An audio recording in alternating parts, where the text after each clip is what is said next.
BB Time with B-Boy Bibo. B-Boy Bibo.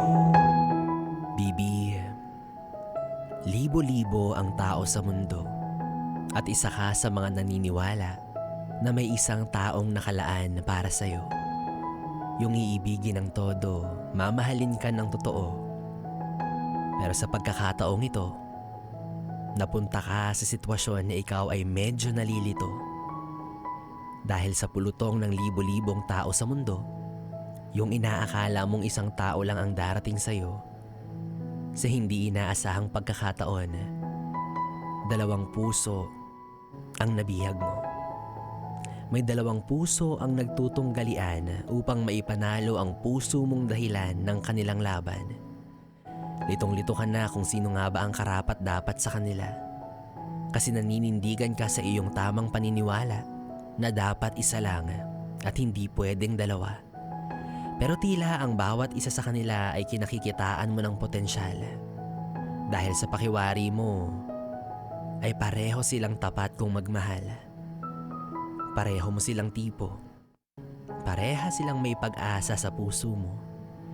Kaya hanggang ngayon, nasa kalagitnaan ka ng pagtimbang. Yung bang nasa kaliwa o siyang nasa kanan ng lamang? Pero sino pa man ang piliin mo sa 2 yan, alam ko naman na ang intensyon mo ay ang seryosong pagmamahalan.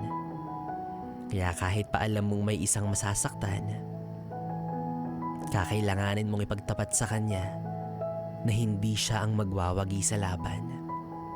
Kaya sa naman maiparanas mo sa kanya ang pag-ibig na salawahan.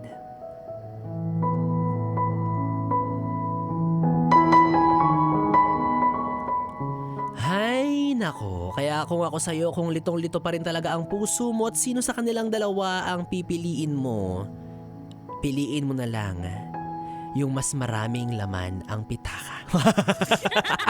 Gold digger pala siya. Diba? Doon ka sa mas mayaman. Kung yaman mo na yung isa, hayaan mo siyang lumaban mag-isa niya.